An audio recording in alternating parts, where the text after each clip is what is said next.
Hi, hello. My name is Reverend Barbara Williams, and the purpose of this video is to present to the community that I have two publications out. I've written two books. The names of the books are The Metaphysical Roots of Alcoholics Anonymous, and the other work is In My Own Words, Autobiography. I'll get to the In My Own Words autobiography in another video. This video is about the metaphysical roots of Alcoholics Anonymous. This initially was my thesis to receive my master's. I received my master's from the International University of Metaphysics at Sedona. And so writing the theses in and of itself was a lot of work. It involved a lot of reading, going to the library, ordering books that were not here. The library was very, very helpful. They found books from other parts of the United States of America that I needed for my theses. I wrote my theses. It was not easy. I did it. I presented it after I proofread it so many times, and when I presented it, then I received my master's. The commentary was on point, everything. So now, here I'm thinking, okay, well, I wrote the master's, I wrote the theses, I have my master's, so I'm going to turn it now into a book. No one actually... I thought that all I had to do was just... I didn't know that I had to reformat it. The reason why is because when I wrote the theses, it was written for an academic audience, which is the professors and the proctors, those that are reading it for the express purpose of seeing that I was able to substantiate the information that I gleaned and the overall intent and purpose of the theses. All right, but then I'm reading it and I'm so proud of myself. I'm thinking to myself, wait a minute, the overall community will not get a lot of these words that I used in the theses. I know what they mean, but the overall community would not know. So what I did was words such as metaphysics and spirituality. I wanted to make sure that I explained as best as I could in a simplified form what these words mean. Okay, so as I said, the challenging piece, besides writing the theses and then anticipating and waiting on the answer, was at that point, then it began the tedious process of revising what I've written so it's marketable. The names of the chapters are Introduction, In the Beginning, Noteworthy Supporters of Alcoholics Anonymous, New Thought Movement, Our Mighty Potential and Spiritual Powers, AA's 14 Primary Exercises, Letter to Bill Wilson from Carl Jung. There are two. Summary and Conclusion, and Bibliography. Now, the reason why I chose that topic is because when I graduated with my bachelor's, a BSSW, I interned in two places to obtain the bachelor's. And both places were mental health. And I liked it. But then, for whatever reason, I was switched out of mental health, and I'm talking about work-wise, and plugged into addictions. And I got to learn a lot about addictions and the addiction process and individuals' background and what have you. So I wrote my book based upon work experience.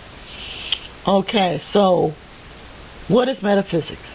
This is one of the words that those of us in the field of metaphysics, we know what that word means. But I simplified it for the reader. So what is metaphysics? Metaphysics is defined as the branch of philosophy that examines the true nature of reality, whether visible or invisible.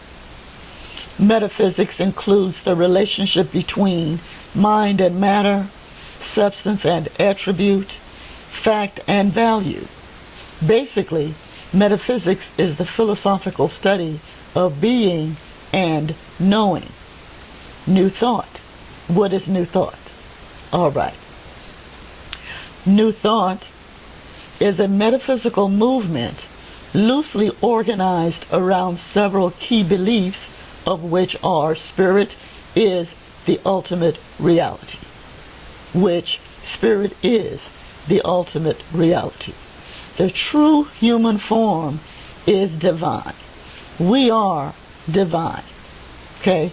This is not religious. This is spiritual. This entire work that I'm presenting is spiritual. The intention of my work will substantiate the effective value of the new thought principles when they are incorporated with AA or any other spiritually based self-help program or group. For example, the model track record of this group contains a roadmap towards restoration of self-esteem. More importantly, restoration of the soul, restoration of the person. Several visionaries of metaphysics, original thinkers, science of mind, theosophy are very inspiring. Mystics such as Buddha, Jesus, Swami Vivekananda are very enlightened as well as edifying spiritual guides. Bill and Bob, William Silkworth and Robert, Bill and Bob, William and Robert. Bill and Bob, the grandfathers of Alcoholics Anonymous. They were influenced by the writings and philosophy of America's psychologist by the name of William James. William James was very convincing because he presented convincing evidence that a supreme entity exists primarily in all of us. It exists primarily in our inner personal experience, and its starting point are the sense of emptiness and frustration. In other words, individuals are dependent or use something as a crutch. Drugs, alcohol, cigarettes. It's not to demean anyone. It's just the theory is that the reason why individuals are addicted is because they are, the reason why they use in the first place and become dependent is because they are empty on the inside, and they feel empty on the inside, and so there is no way of hiding that. So they feel that they need a crutch. So that crutch is like we break our leg, we have the leg mended, and for a while we walk on with a crutch. Well, when an individual is addicted, they are broken. Okay, so they walk with a crutch, and the crutch could be whatever it is they're addicted to or dependent upon. So it could be a person, place, thing, or whatever it is that they're addicted to. Back to William James. William James was most convincing evidence of a supreme entity that lives primarily within us all. So, in his personal experience and at the starting point are the sense of emptiness and frustration, which is why individuals are addicted, because they feel empty and they feel directionless. There is no compass, there's no inner compass which works. We have an inner compass. We have an inner compass. For the most of us, it works. For a lot of the individuals that are dependent, that compass is off kilter. Those individuals that are truly in the depths of their addiction, the compass needs to be fixed. Okay? Moving forward. Spiritual powers. There's a section in my book that addresses spiritual powers versus spiritual steps. Within the traditional 12-step group movement, there are 12 steps. What I have done is I have gotten rid of the traditional 12 steps. I did that because my pet peeve is step 1. Step 1 reads to the effect of, I am powerless and my life is unmanageable. Well, the pet peeve for me is the powerless piece. Okay? Because on one hand, if I'm divinely made and I know who I am and I'm made in the image of goodness, then how am I defective on some level? How am I powerless? I don't get that. So, I mean, I understand the 12 steps. I understand Bill and Bob, why they did it that way. Bill had a spiritual epiphany. I'll give you the story of Bill. Both were alcoholics. Bill and Bob, they were both alcoholics. And so Bill was a falling down drunk. And he went into, back in the day, alcoholism was not treated the way it's treated today. Back then, it was treated by way of putting the person in a mental health ward. So they detoxed in a mental health ward. So there's Bill, and he's detoxing, and he's going through withdrawal. And so he feels that what he saw was a spirit from heaven. So he called it he had a spiritual awakening. So one could argue the point that it was not a spiritual awakening. He was going through delirious tremens, DTs. Then again, one could say during his DTs, he was experiencing spiritual awakening. Be all of that as it may, Bill decided that he was going to adopt the principles and the philosophy of William James. Okay. William James, as I said, was the grandfather or father of psychology here in America. All right.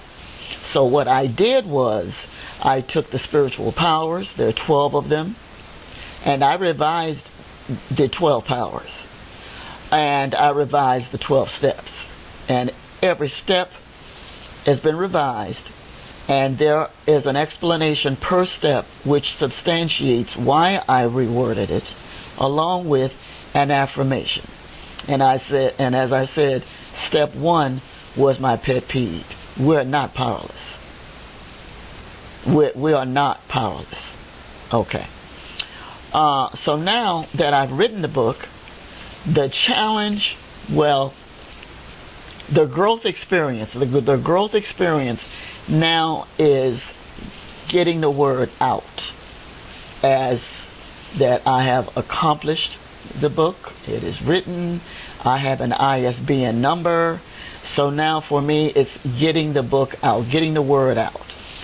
So that's in essence what this video is about. Now, if you want to know more about my work, then I have a Facebook page which has all of my articles, everything that I've ever written so far.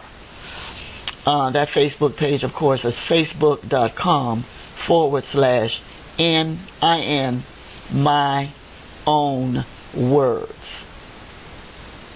You go there and you'll find out all about my work. Inbox me there if you're interested more about the book. Inbox me on that page, or you could email me at bwilliamsmmsc@yahoo.com. For me, this is an accomplishment. Okay? All of us, we have a book within. I don't care what you've gone through. I don't care what you've done or did not do. We all have a book within us. I am very grateful that you took the time to watch this video.